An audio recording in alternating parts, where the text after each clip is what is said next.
Hey, it is Friday. Can you believe it? You have made it through another week. It is Friday. It is April 24th and it's Friday, which means we only have 4.5 weeks of school left. I don't know that I'm ready to send you to 5th grade yet, but nonetheless, we are here on Friday. So let's talk about the day, okay? You are taking a math test today. Math test 21. I got to run those by your house yesterday and it was such beautiful weather. I enjoyed my road trip, so thanks for that. So you have your test to take today, no lesson for today. I am going to be making an English video on narrative writing. I didn't get to that yesterday, but no worry, because page 59, you didn't have to hear my lesson in order to edit page 59. So hopefully you went ahead and edited. I am going to be talking about narrative writing today. Spelling, you have a test today, test 31. I did not write on Remind that you had page 208 yesterday. So if 208 is not done, please make sure that's done before you do drop off on Sunday. You have until Sunday to make sure that's finished.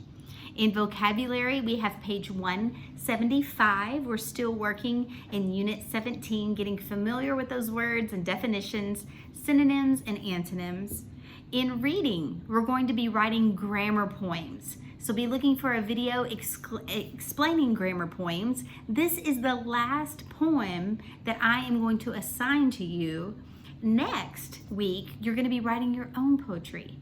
You're going to be copying some poems that you like from other poets, and you're going to be compiling your notebook, getting all of your booklet ready, because next Friday we turn that project in. I can't wait to read your poetry. All right, so that's a look at today.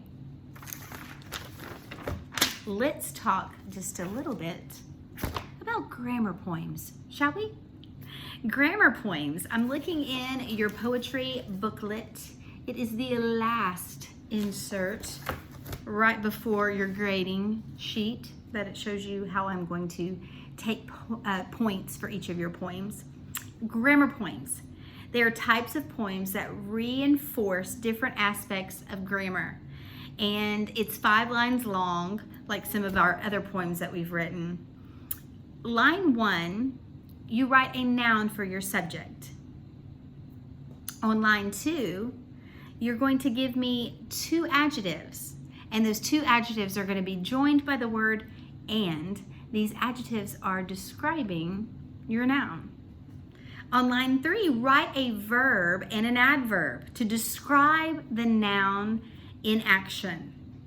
You'll see this more in the example at the bottom of the page, but showing me what the verb is doing. What's the action being accomplished? In line 4, start it with like or as, followed by a comparison. And you know that when we're comparing 2 things using the word like or as, it is a what figurative language? Hopefully you remember simile, okay? Line 4, using like or as a comparison. And line 5, your final line, is starting with if only, and you're following the words if only with a wish, a statement of something that you wish for, okay? So let's put all these together. You can refer back to your page as you write your own, and let's look at the example at the bottom of the page. It's about a dog, and it says, my golden retriever, loving and loyal, running to greet me like the best friend you could imagine. If only he would live forever. Precious. Notice there's no punctuation at the end of any of these lines except for the very final one, but they are, each of the 5 are all capitalized. Now I will mention in this poem there is no title, so make sure yours has a title, okay? Let's talk about English and narrative writing just for a bit, and then you can get started on your day. You know, narrative writing is simply telling a story. And when you compose stories, you're actually writing what professional writers call narratives or short stories. Short stories have certain characteristics that make them different from other types of writing. Now we're going to study 5 characteristics known as story elements. And these story elements, I actually have a sign in our room, are main idea, setting, characters, plot, and ending. Okay? Your narrative writing skills will be developed through the use of these 5 story elements. And each time you have a narrative writing assignment, you're going to have a beginning, a middle, and an end to your story. Okay, so we're going to learn how to use these 5 story elements, main idea, setting, characters, plot, and ending, to make your story element outline. So I want you to get out your English reference folder. We're going to be looking at reference 48, and this is on page 120, so you can get that out. And this outline that we're going to talk about today is going to help you stay focused as you write and help you choose details and events that support the main idea of your story. This is where it really gets fun. Okay, so hopefully you're on reference 48 now. On the story elements outline, let's take a look at number 1. Number 1 is main idea. Tell the problem or situation that needs a solution. It needs to be solved. Let's look at the example. Katrina accidentally lets her Aunt Bernice's prize parakeet, Pookums, get loose in the living room. All right, setting. Tell when and where the story takes place. Either you can clearly state it, or it could be implied, where you don't just go out and say where it's happening.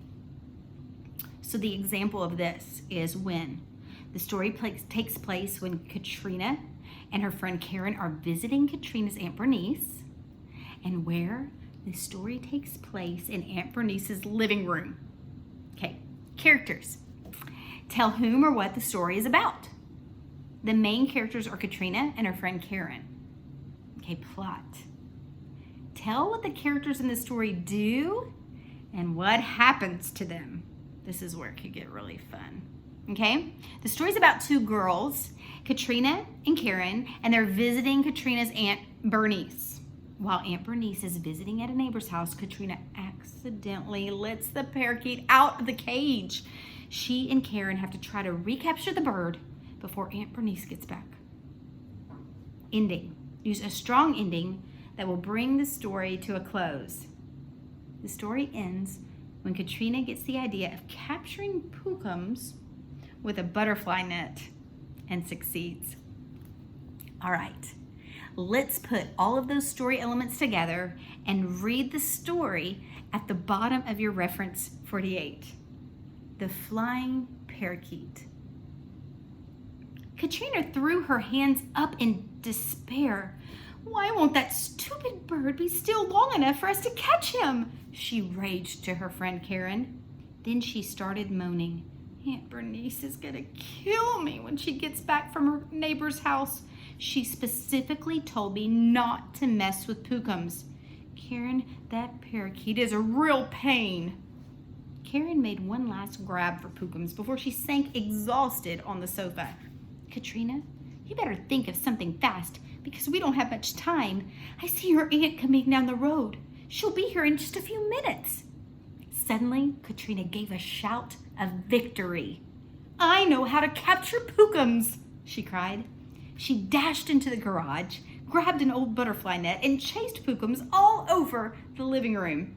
Finally, she caught him, quickly put him in his cage, hid the butterfly net under the sofa, and flung herself on the sofa beside Karen.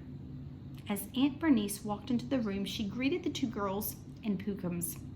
I'm so glad you 3 are getting along so well. If you and Karen would like, you may let Pookums out of his cage and play with him for a while. Karen and Katrina looked at each other, and then they looked at Pookums. Thanks, Aunt Bernice, but Karen and I just want to rest for a while, Katrina told her aunt tiredly. Now for a side note, Should Katrina have gotten Pookums out of the cage when her Aunt Bernice asked her not to? No, she should have obeyed Aunt Bernice and then none of this would have happened. But then there wouldn't have been a story either. So you're going to use these story elements when you get ready to write. I want you to actually go through the list like reference 48 says. And I want you to tell, and then I want to tell you one more aspect of narrative writing. Because something to make it very interesting and a little bit different is you can actually add dialogue to your narrative writing. It adds conversation between characters, and this is where your quotation marks are going to be really helpful that we've been studying. Dialogue often shows instead of tells in narratives. Dialogue also shows what a character's like. It's much better than the author or the writers telling what a character's like. A character's personal quotations show the reader a great deal about who the character is. So listen as I review the main punctuation rules to observe when you're writing in a dialogue. Dialogue is always placed in quotation marks like a direct quotation. This placement will separate the dialogue from the explanatory words or any other words that develop the plot of the story. Periods, commas, and question marks and exclamation marks that punctuate dialogue always go inside the quotation marks. You're going to follow the rules of punctuating quotations that you've already learned. And if more than one character is speaking, you must indent your line and create a new paragraph each time a different character speaks. If the same character is speaking from one line to another, you do not have to add quotes to the next line because it's the same speaker. You only do that with an indentation and new quotes if your speaker changes.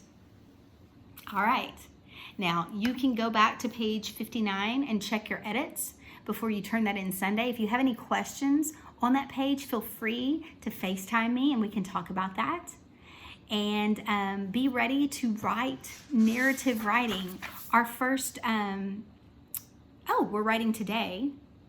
Our first assignment, we're going to be writing in first person. So we're using words I, we, me, us, my, our, mine, and ours. And our topic is 3 wishes. This could get interesting. 3 wishes.